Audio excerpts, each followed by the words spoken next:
O Senhor esteja convosco. Proclamação do Evangelho de Jesus Cristo segundo Lucas. Naquele tempo, os publicanos e pecadores aproximavam-se de Jesus para o escutar. Os fariseus, porém, e os mestres da lei criticavam Jesus. Este homem acolhe os pecadores e faz refeição com eles. Então Jesus contou-lhes uma parábola.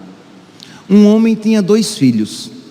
O filho mais novo disse ao pai: Pai, dá-me a parte da herança que me cabe. E o pai dividiu os bens entre eles. Poucos dias depois, o filho mais novo juntou o que era seu e partiu para um lugar distante. E ali esbanjou tudo numa vida desenfreada. Quando tinha gasto tudo o que possuía, houve uma grande fome naquela região e ele começou a passar necessidade. Então foi pedir trabalho a um homem do lugar, que o mandou para o seu campo cuidar dos porcos. O rapaz queria matar a fome com a comida que os porcos comiam, mas nem isso lhe davam. Então caiu em si e disse: Quantos empregados do meu pai têm pão com fartura e eu aqui morrendo de fome? Vou-me embora, vou voltar para meu pai e dizer-lhe: Pai, pequei contra Deus e contra ti, já não mereço ser chamado teu filho, trata-me como um dos teus empregados. Então ele partiu e voltou para seu pai. Quando ainda estava longe, seu pai o avistou e sentiu compaixão. Correu-lhe ao encontro, abraçou-o, cobriu de beijos. O filho então lhe disse: Pai, pequei contra Deus e contra ti, já não mereço ser chamado teu filho. Mas o pai disse aos empregados: Trazei depressa a melhor túnica para vestir meu filho, e colocai um anel no seu dedo e sandálias nos pés. Trazei um novilho gordo e matai-o. Vamos fazer um banquete, porque esse meu filho estava morto e tornou a viver, estava perdido e foi encontrado. E começaram a festa. O filho mais velho estava no campo. Ao voltar, já perto de casa, ouviu música e barulho de dança. Ao voltar, então, chamou um dos criados e perguntou o que estava acontecendo. O criado respondeu: É teu irmão que voltou. Teu pai matou o novilho gordo porque o recobrou com saúde. Mas ele ficou com raiva e não queria entrar. O pai, saindo, insistia com ele. Ele, porém, respondeu ao pai: Eu trabalho para ti há tantos anos, jamais desobedeci a qualquer ordem tua, e tu nunca me deste um cabrito para eu festejar com meus amigos. Quando chega esse teu filho, que esbanjou teus bens com prostitutas, matas para ele um novilho cevado. Então o pai lhe disse: Filho, tu estás sempre comigo, e tudo o que é meu é teu. Mas era preciso festejar e alegrar-nos, porque este teu irmão estava morto e tornou a viver, estava perdido e foi encontrado. Palavra da salvação.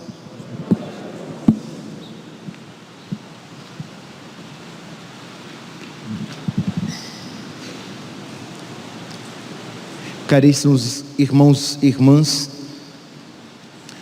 a liturgia da palavra de hoje nos apresenta esta tão conhecida e tão bela parábola do filho pródigo, do filho gastador, do filho esbanjador, mas que com muita propriedade poderia ser chamada de parábola do pai misericordioso, do pai que perdoa generosamente.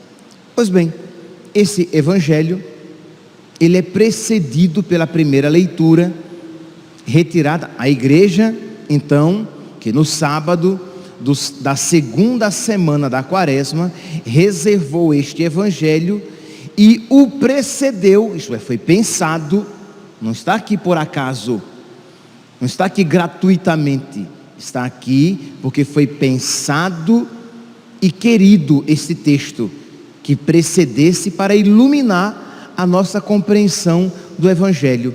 E o texto então, da primeira leitura que precede o evangelho, retirado do profeta Miqueias, capítulo 7, diz: qual Deus existe como tu, que apagas a iniquidade, esqueces o pecado daqueles que são resto de tua propriedade. Isto é, o texto canta a misericórdia de Deus, que perdoa até os pecados mais graves, que perdoa até os pecados mais terríveis. Qual Deus como tu, versículo 18, qual Deus existe como tu, que apagas a iniquidade, que esqueces o pecado. Ele, Deus, não guarda rancor para sempre. O que Ele ama é a misericórdia. Ele voltará a se compadecer de nós. Ele esquecerá, de novo, esquece os nossos pecados. Ele esquecerá as nossas iniquidades e lançará no fundo do mar todos os nossos pecados. Isto é, Deus que vai se esquecer de tudo de mal que tenhamos feito, desde que nós nos abramos à sua misericórdia, desde que nós nos abramos ao dom do arrependimento que Deus nos concede. Por quê? Porque Deus se alegra com o homem que sai da morte para a vida, do homem que sai do pecado para a graça, do homem que sai da inimizade com Deus para a amizade com Deus, que é a nossa verdadeira vida. Deus quer que todos os homens se salvem e cheguem ao conhecimento da verdade. Não é assim que está na carta de São Paulo, primeira carta de São Paulo a Timóteo, capítulo 2, versículo 4. Deus quer que todos os homens se salvem e cheguem ao conhecimento da verdade. Então, meus irmãos, arrependamo-nos, olhemos os nossos pecados, olhemos a nossa vida errada, olhemos aquilo que não agrada a Deus, que entristece Deus, recordando que o que entristece Deus é o que nos faz mal. Santa Teresinha do Menino Jesus, ela tinha como meta de vida alegrar a Deus. O que ela queria era alegrar a Deus. E o que é que alegra a Deus? O homem vivo, o homem verdadeiramente vivo, o homem que caminha para a vida eterna. Isso é o que alegra a Deus. Ora, se você toma como meta da sua vida alegrar uma pessoa, pode ser que aquilo que alegra aquela pessoa não alegre você. Pode ser que aquilo que alegra uma pessoa possa até fazer-lhe mal, mas com Deus isso nunca acontece. O que alegra a Deus, o que enche o coração de Deus de alegria, causa o bem para nós, causa salvação para nós, é a nossa verdadeira e perfeita alegria. Então não tenhamos medo de tomar como meta alegrar Deus. Eu quero encher o coração de Deus de alegria, e o coração de Deus se encheu de alegria quando aquele filho pródigo, gastador, que desejou a sua morte, retornou para casa. Sim, porque só se toma posse da herança quando o pai morre.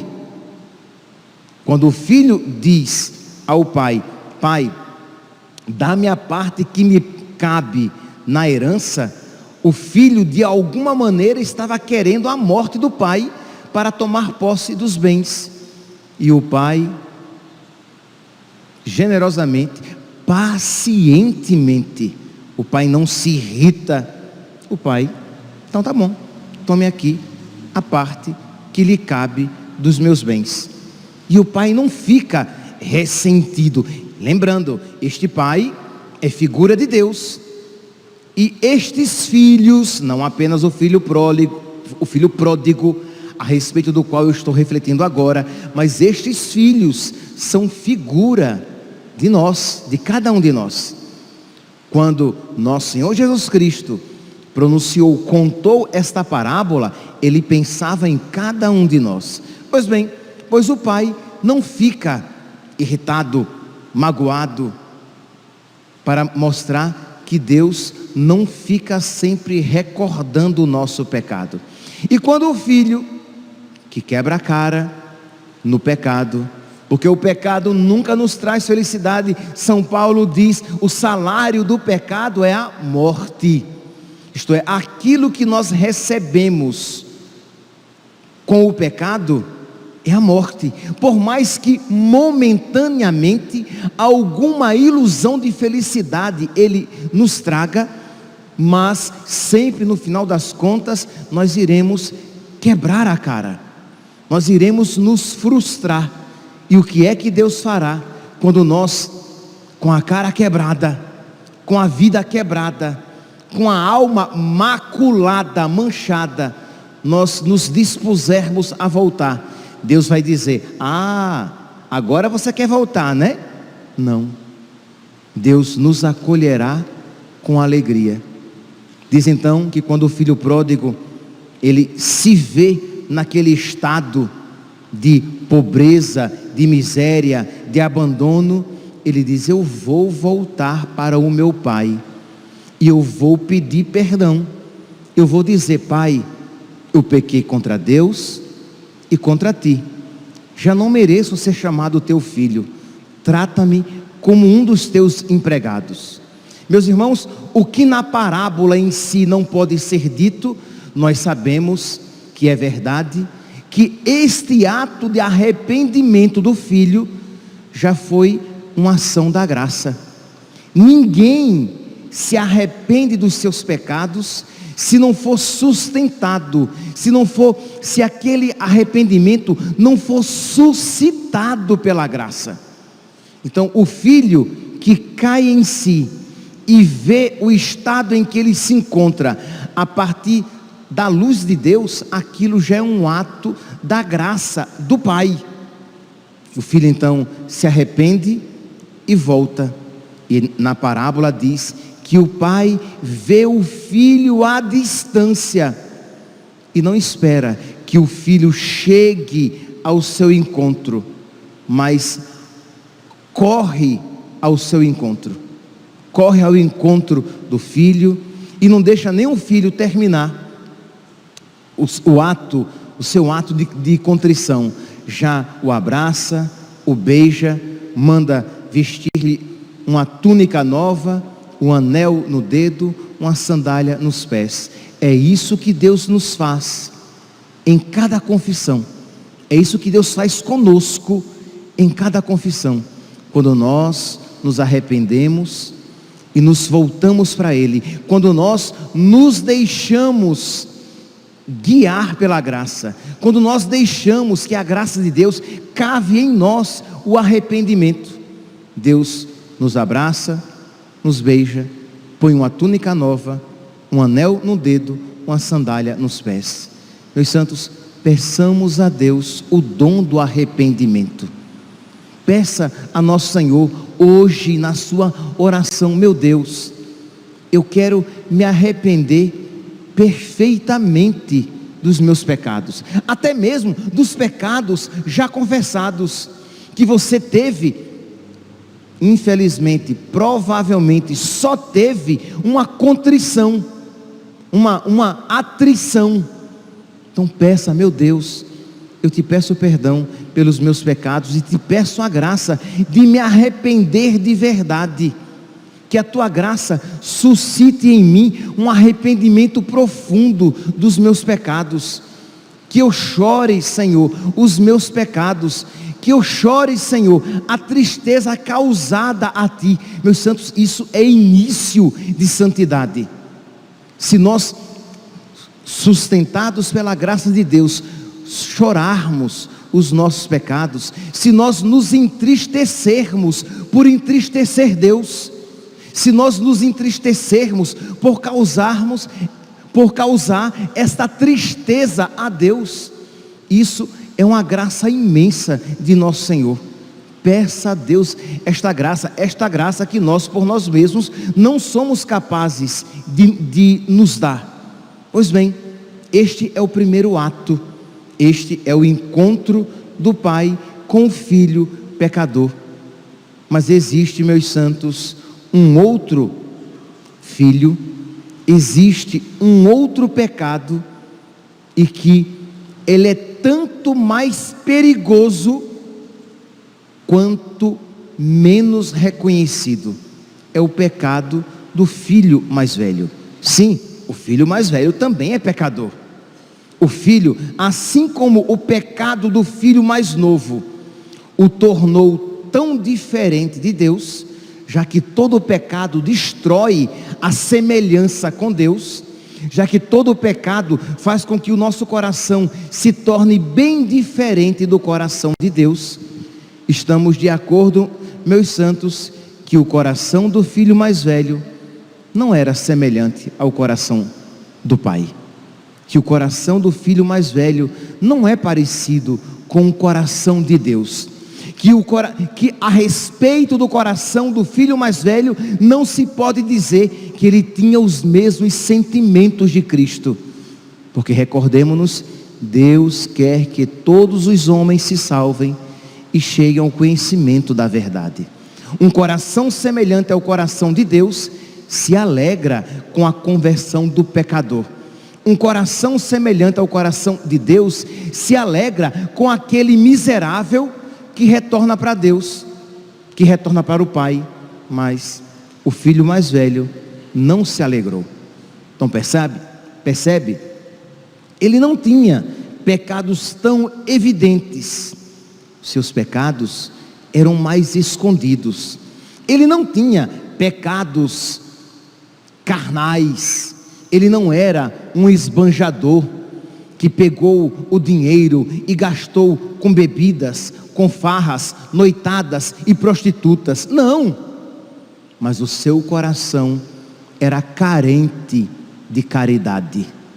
O seu coração era pobre da caridade de Deus. Nele existia desamor. No filho mais novo, o pecado se manifestou de uma maneira grosseira, mais evidente. E os pecados grosseiros, que são pecado, que levam para o inferno, mas eles são mais fáceis de se converter. Por quê? Porque você enxerga a feiura do pecado e eles são evidentes à sua vista, e isso de alguma maneira torna a conversão mais próxima. Mas os pecados mais espirituais, os pecados mais finos, eles não são vistos com tanta clareza. É por isso que na parábola de hoje, o filho gastador, devasso, pervertido, se converte. E o filho de coração duro, nós não sabemos. Nós ouvimos o diálogo, mas não sabemos se o filho mais velho, se ele entra na casa do pai para se alegrar, porque o seu irmão estava perdido e foi encontrado, estava morto e reviveu. Meus irmãos, cuidado, porque infelizmente no nosso coração, tão parecido com o coração do filho pródigo, pode existir também um coração muito parecido com o coração do filho mais velho.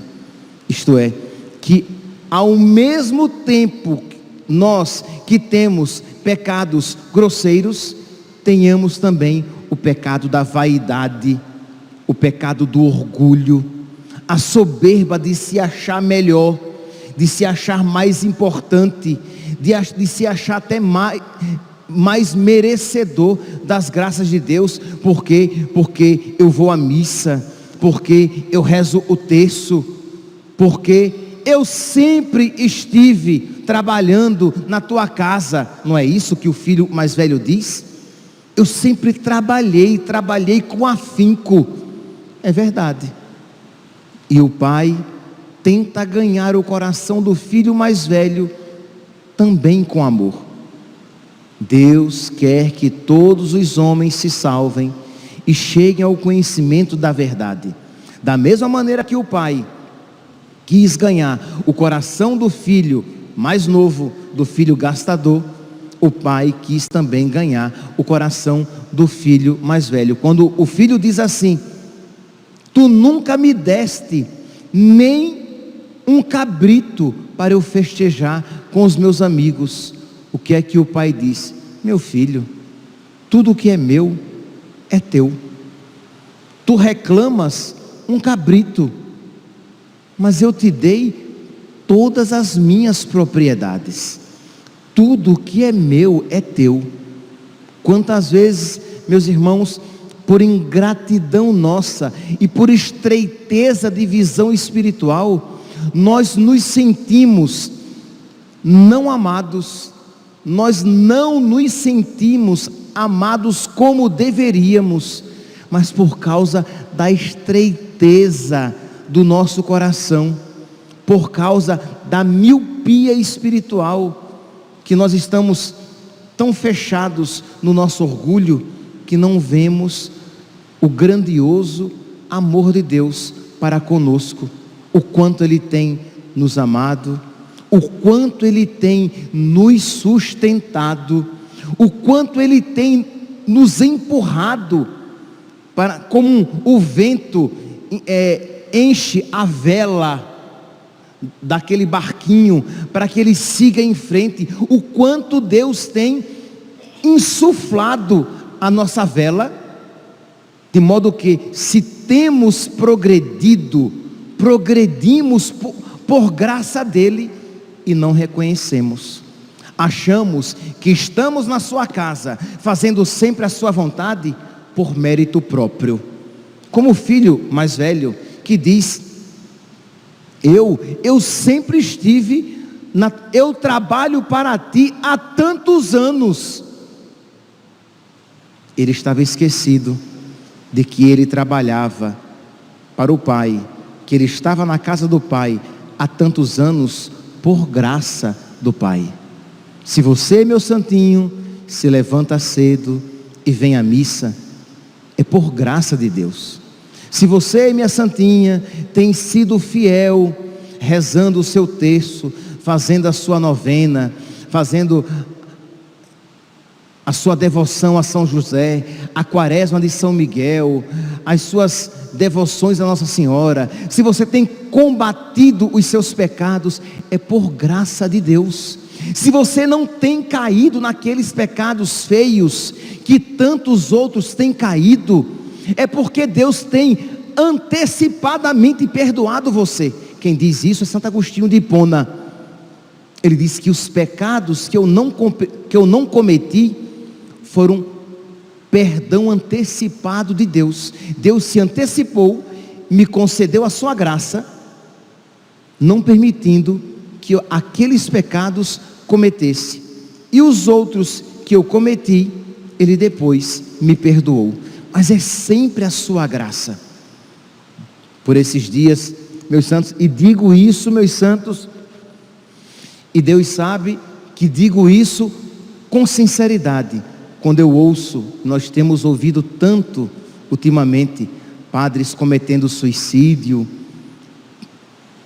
eu vejo isso e digo: poderia ser eu poderia estar no lugar daquele padre, e Deus misericordiosamente tem me sustentado. Quando eu vejo algum escândalo de algum padre, e eu olho para a minha vida e sei de que barro sou feito, eu digo: poderia ser eu, e Deus me preservou de tudo isso.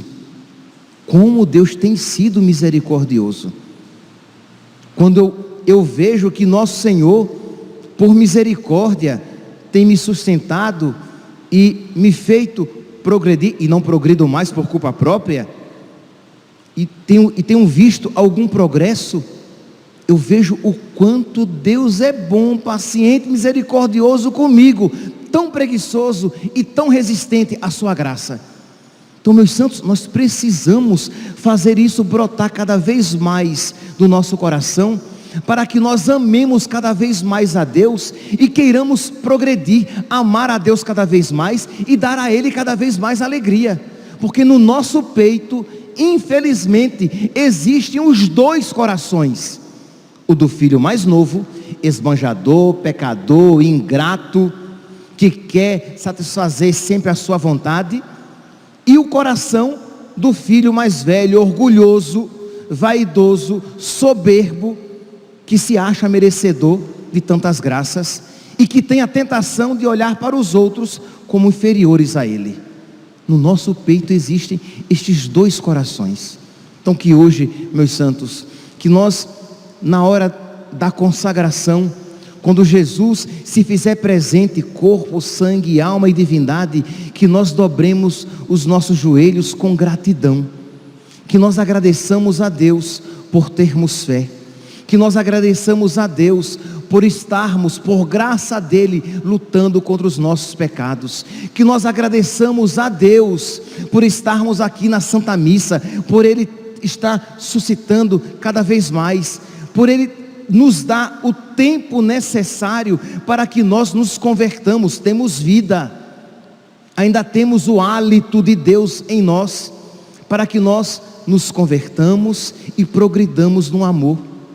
Que nós em casa retomemos este salmo de hoje tão bonito e o rezemos com toda a piedade e com toda a gratidão, mesmo que isso não toque os seus afetos, mas toca a sua inteligência, toca a sua alma. Você sabe que é verdade e você reza: bendize, ó minha alma, ao Senhor, e todo o meu ser o seu santo nome. Bendize, ó minha alma, ao Senhor. Não te esqueças, minha alma, de nenhum dos seus favores. Que eu nunca me esqueça das graças de Deus na minha vida, pois Ele te perdoa toda a culpa e cura toda a tua enfermidade. Da sepultura Ele salva a tua vida e te cerca de carinho e compaixão. Não fica sempre repetindo as suas queixas, nem guarda eternamente o seu rancor. Não nos trata como exigem nossas faltas, nem nos pune em proporção às nossas culpas. Quanto os céus por sobre a terra se elevam, tanto é grande o seu amor aos que o temem. Quanto dista o nascente do poente, tanto afasta para longe os nossos crimes. Que nós rezemos então este salmo com gratidão, com ação de graças, com adoração, e que na hora da consagração nós dobremos os nossos joelhos e digamos a Deus: obrigado, Senhor, obrigado pela tua graça na minha vida, obrigado porque tu queres que todos se salvem e cheguem ao conhecimento da verdade. Louvado seja nosso Senhor Jesus Cristo, para sempre seja louvado.